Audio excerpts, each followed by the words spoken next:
বৃষ্টি যেপে দান দেব মেপে লেবুর পাতা গরম চা যা বৃষ্টি ঝরে যা। বৃষ্টি দেখে সেই ছোটোবেলার ছড়াটির কথা মনে পড়ে গেল আর একটু বলেই ফেললাম।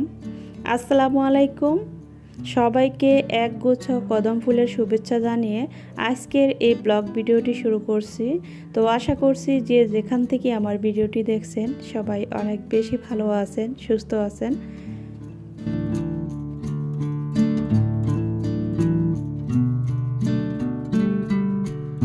তো আজ বৃহস্পতিবার, সকাল থেকেই বৃষ্টি হচ্ছে। বাচ্চাদের স্কুলের জন্য রেডি করেছি আর এর আগেই বৃষ্টি পড়ছে হালকা, তো ভাবছি হয়তো চলে যাবে। তো এর মধ্যে বৃষ্টিটা তেমন চলে যাচ্ছে না, হালকা হালকা পড়ছে। তো আমার বাচ্চাদেরকে রেইনকোট পরিয়ে নিচ্ছি। তো বড় ছেলেকে ওর বাবা বলছে যে রেইনকোট পরো, তো ও যেহেতু একটু বড় হয়ে গিয়েছে ও কিন্তু রেইনকোটটা পরতে চাচ্ছে না, ও ছাতা নিয়ে আসছে। তো আমার বাসার নিচ থেকে আমি একটা রিক্সা পেয়েছি, তো সেই রিক্সা করে বাচ্চাদেরকে একটু স্কুলে পৌঁছে দিয়ে আসলাম আর সেই আসার পথে একটু ভিডিও করলাম। বৃষ্টি ভেজা সেই রাস্তাগুলো দেখতে কেমন, আমার কাছে তো অনেক বেশি ভালো লেগেছে। অনেক সময় দেখা যায় কি বৃষ্টি না থাকলে এখানে অনেক ধুলাবালি থাকে, আর বৃষ্টি হওয়ার কারণে ধুলাবালিগুলো কমে গিয়েছে। আর আমার কাছে অনেক বেশি ভালো লেগেছে, অনেক দিন পর যেহেতু বৃষ্টি পড়ছে। তো রাস্তায় আস্তে আস্তে দেখি একটা সবজি বিক্রেতা এখানে অনেকগুলো সবজি নিয়ে বসে আছে। তো সবজিগুলো দেখলাম মোটামুটি ভালোই ফ্রেশ আছে, তো এখান থেকে কিছু সবজি আমি নিয়ে নিলাম। আর ভিডিওর শুরুতে সবাইকে বিনীত রিকোয়েস্ট করতেছি, যারা আমার চ্যানেলে নতুন ভিজিট করবেন আপনারা চাইলে কিন্তু আমার চ্যানেলটি সাবস্ক্রাইব করে বেল বাটনের অল অপশনটি সিলেক্ট করে রাখতে পারেন। আর আমার আজকের এই ভিডিওটা দেখার পর যদি আপনাদের কাছে ভিডিওর কোনো অংশ একটু হলেও ভালো লেগে যায় প্লিজ একটা লাইক দিয়ে দিবেন, আর পারলে ভিডিওটা ফ্রেন্ডস অ্যান্ড ফ্যামিলির মাঝে শেয়ার করতে ভুলবেন না। আর যারা অলরেডি আমার চ্যানেলটি সাবস্ক্রাইব করে ফেলছেন তাদের সবাইকে অসংখ্য ধন্যবাদ, আর মন থেকে অনেক অনেক দোয়ার ভালোবাসা অবশ্যই সবসময় থাকবে। তো বাইরের ভিউটাও আপনাদের সাথে একটু শেয়ার করলাম।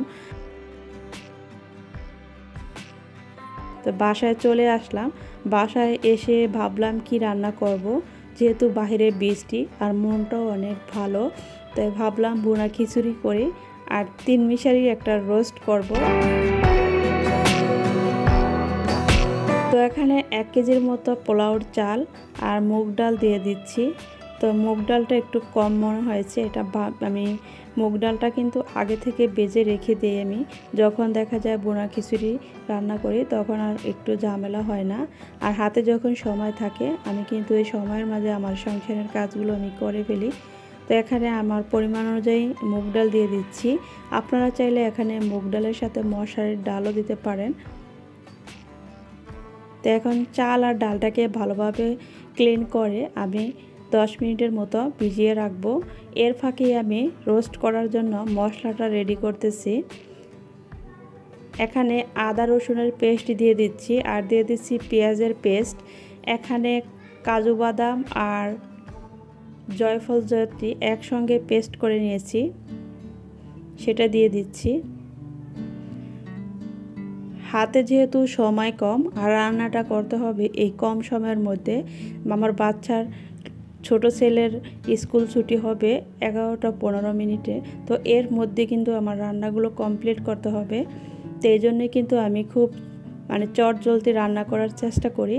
তো এখানে আমি রেগুলার যে মশলাগুলো আছে, হলুদ গুঁড়ো দিচ্ছি না, এখানে মরিচ, জিরা এবং ধনিয়ার গুঁড়ো দিয়ে দিচ্ছি এই পেস্টের সাথে। আর এখানে লেগ পিস আর এমনি কিছু চিকেনের পিস আমি লবণ দিয়ে মেখে নিয়েছি, হালকা ফ্রাই করবো এই জন্য। আর এর ফাঁকে কিন্তু আমি চালটাকে একটা স্ট্রেনারে ছেঁকে তারপর একটা ডিশে নিয়ে নিয়েছি। তো এখানে রেগুলার যে মশলাগুলো আছে সেগুলো দিয়ে দিচ্ছি, হলুদ, মরিচ, জিরা, ধনিয়া, গরম মশলা এবং এলাচ গুঁড়ো দিয়ে দিচ্ছি সামান্য পরিমাণে। তো এখানে আদা রসুনের পেস্ট দিয়ে দিচ্ছি আমি 2 টেবিল স্পুনের মতো। স্বাদ অনুযায়ী লবণ দিয়ে দিচ্ছি। লবণটা আপনারা চাইলে পরেও দিতে পারেন, তবে আমি এখন একটু দিয়ে নিয়েছি, যদি পরে লাগে তাহলে আবার দিব।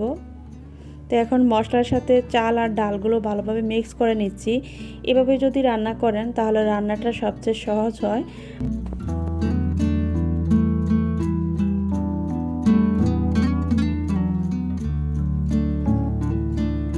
তো মশলাটা মেখে আমি চাল আর ডালটাকে একপাশে রেখে এখন চুলায় একটা প্যান বসিয়ে রোস্টটা বসিয়ে দিচ্ছি। রোস্টটা চুলায় দিয়ে তারপর আমি বোনা খিচুড়িটা করে নিব। তো লবণ মেখে রাখা এখানে মাংসের পিসগুলো একটু হালকা ফ্রাই করব।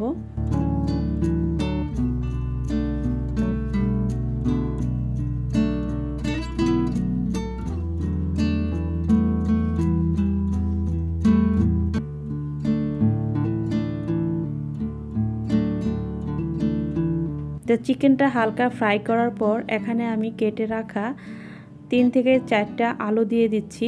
আলুগুলো কিন্তু আমি কাঁটা চামচ দিয়ে একটু ছিদ্র করে দিয়েছি, এতে করে মশলাটা যাতে প্রবেশ করতে পারে আর খেতেও কিন্তু অনেক বেশি টেস্টি হয়। তো এক পাশে আমি কিন্তু চিকেন আলুটা ফ্রাই করে নিচ্ছি, আর পাশের চুলায় আমি গরম পানি বসিয়ে দিচ্ছি, যাতে বোনা খিচুড়িতে দিতে পারি আর রোস্টের মধ্যে দিতে পারি। এতে করে কম সময়ে কিন্তু রান্নাটা হয়ে যাবে আর গ্যাসেরও কিন্তু অপচয় কম হবে। তো আমার আপুরা, যদি আপনারা গ্যাসের অপচয় রোধ করতে চান তাহলে কিন্তু রান্নার আগেই গরম পানিটা করে নিতে পারেন, তাহলে কিন্তু রান্নাটা অনেক সহজ হয় এবং খুব তাড়াতাড়ি হয়ে যায়। তো চিকেনটা উঠিয়ে এখন আমি আলুগুলো আর একটু ফ্রাই করে নিচ্ছি, সাথে 4টা ডিম দিয়ে দিচ্ছি। তো ডিমটা আমার বাচ্চারা তেমন খেতে চায় না, এজন্য কিন্তু ডিমের পরিমাণটা কম দিয়েছি। আর বাসায় যেহেতু খাবো বোনা খিচুড়ির সাথে, তাই এটা আমি ওরকম ট্রেডিশনাল রোস্ট রান্না করতেছি না। আমি এই রোস্টটার নাম দিয়েছি 3 মিশালি রোস্ট, যেহেতু আলু, ডিম এবং চিকেন দিয়ে রোস্টটা করতেছি, এই জন্য আমি এই রোস্টটার নাম দিয়েছি 3 মিশালি রোস্ট।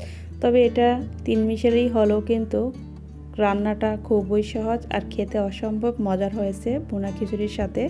আর যদি হয় বৃষ্টির সময় তাহলে তো আরও বেশি টেস্টি হয়।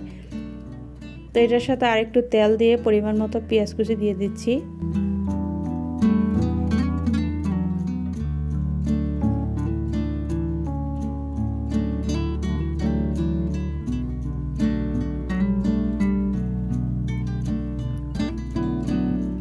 এখানে আমি এলাচ, গোলমরিচ এবং দারচিনি দিয়ে দিচ্ছি, আর পেস্ট করে রাখা মশলাগুলো দিয়ে দিচ্ছি। যে মশলাটা আমি রোস্টের জন্য তৈরি করেছি সেই রোস্ট মশলাটা দিয়ে দিচ্ছি।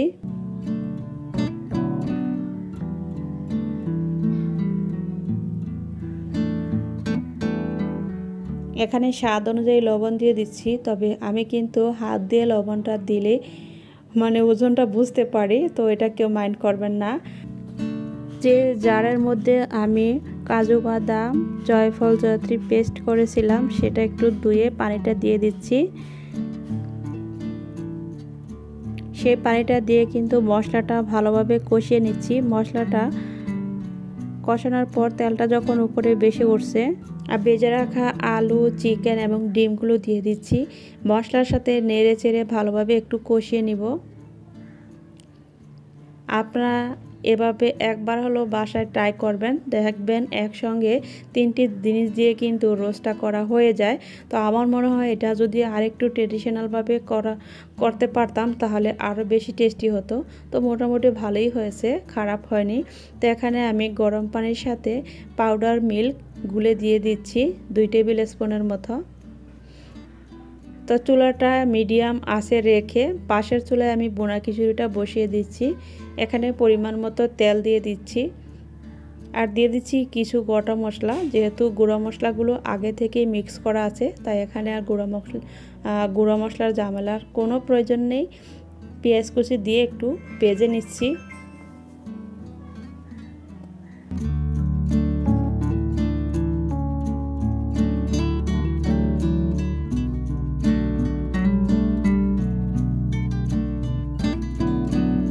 আর মেখে রাখা চাল আর ডালগুলো এখন দিয়ে দিচ্ছি।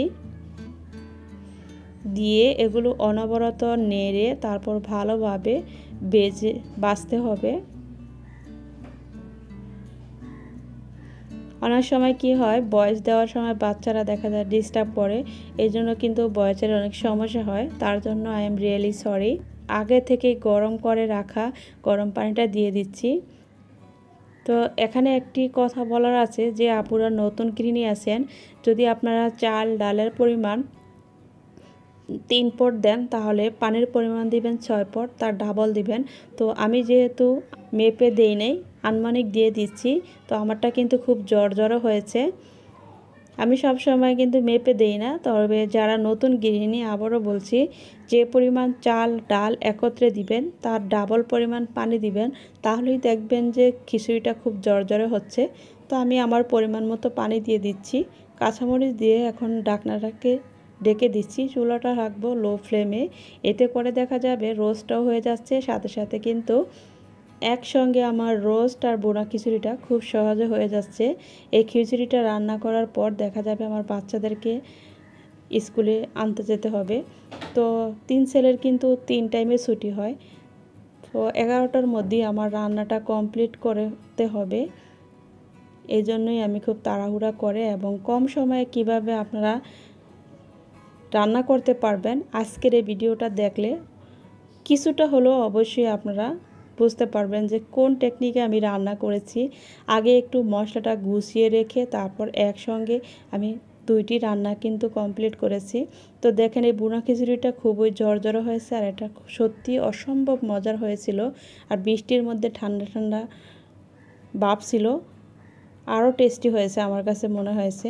তো আপনারা এভাবে একবার হলো ট্রাই করে দেখবেন। তো আমার আজকের এই রেসিপি 2টা কেমন লেগেছে আপনাদের কাছে, অবশ্যই আমার প্রাণপ্রিয় ভাই বোনেরা কমেন্ট বক্সে কমেন্টের মাধ্যমে জানাবেন। আর যে যেখানে আছেন ভালো থাকেন, সুস্থ থাকেন, সকলের সুস্থতা কামনা করে আজকের এই ভিডিওটি কিন্তু এখানেই শেষ করছি। আল্লাহ হাফেজ। আসসালামু আলাইকুম ওয়া রাহমাতুল্লাহি ওয়া বারাকাতুহু।